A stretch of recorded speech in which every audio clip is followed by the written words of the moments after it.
Every night, Allah subhanahu wa ta'ala descends to the lowest heavens and He calls out, calling out, saying, what does He say?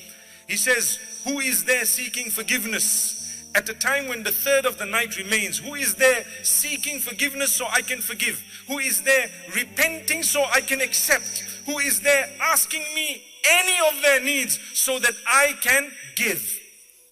If you look carefully at that hadith, there is no precondition of having fulfilled tahajjud or having read salah. It's an open invitation from Allah to say, you want to seek forgiveness? Here I am. You want to repent? Here I am. You want to ask me anything? Here I am.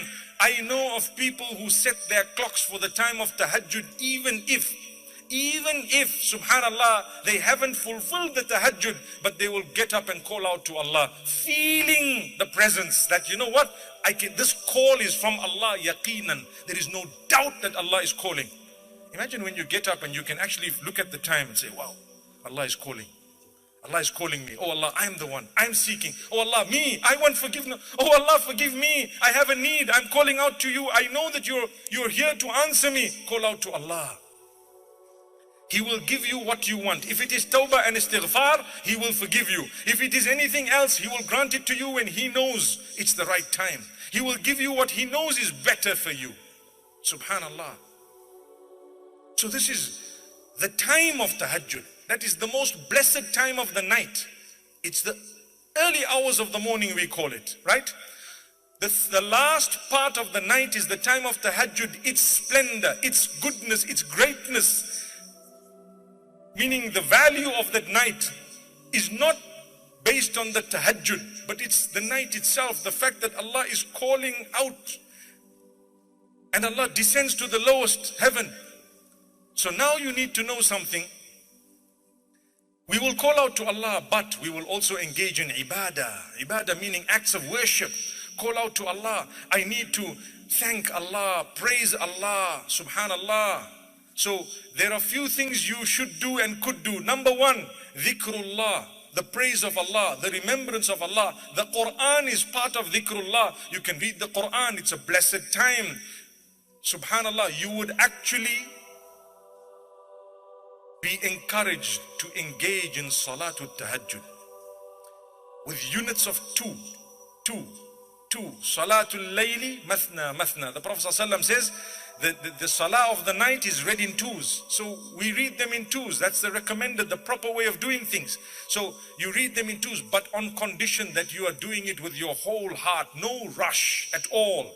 And you do it for the sake of Allah. At that juncture, and at that time, when you put your head on the ground in sujood for the sake of Allah, you are actually the closest you could ever be to Allah. أقرب ما يكون العبد لربه وهو ساجد. The closest that a slave can be to his Lord is when he is in prostration.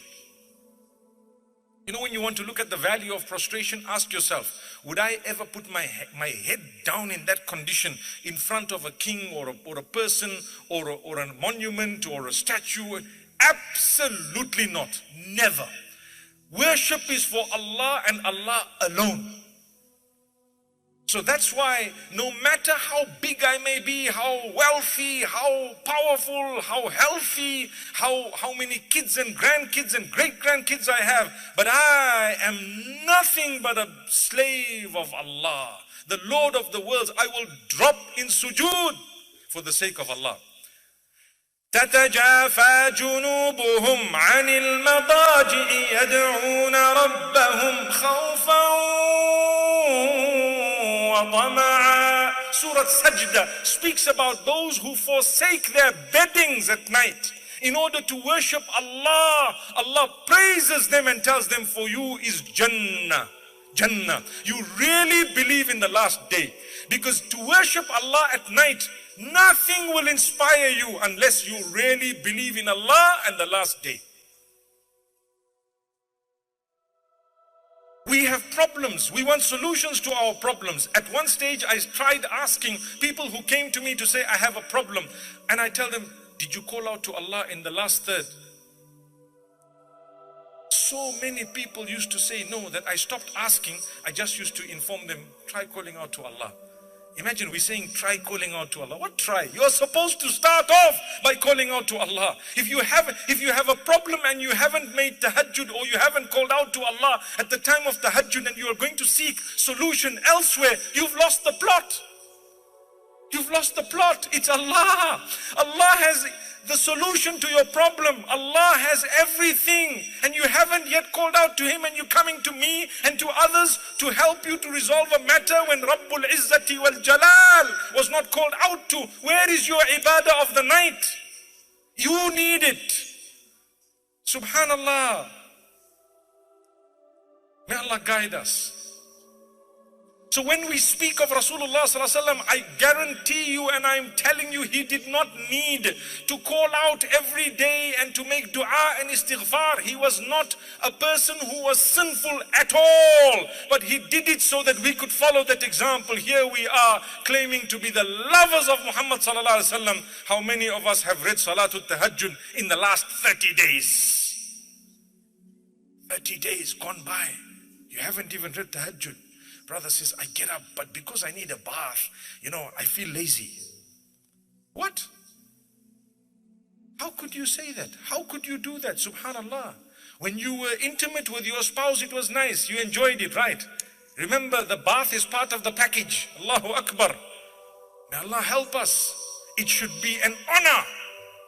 But I'm shy. People will hear the water at that time of the night. They know what happened at night. How can you say that for the sake of Allah? Teach your children and your family members there's nothing wrong. They need to know when they grow up that I will shower. So what if everyone in the house knows what happened? It was a sadaqah. Let it be. Allahu Akbar. We're shy of halal and we're not shy when it comes to haram. How many men are aware of the girlfriends of their friends, but they cover up when it comes to their wives? Why? Because a lot are guilty. May Allah subhanahu wa ta'ala grant us understanding. So to have that shower, I'm saying a shower, but we're talking of a ghusl, at that time of the night for the sake of Allah is an ibadah. Remember that. It's an act of worship. How many of you, let's word it differently, how many of us would miss Salatul Fajr with the excuse of I need a shower? A'udhu billah.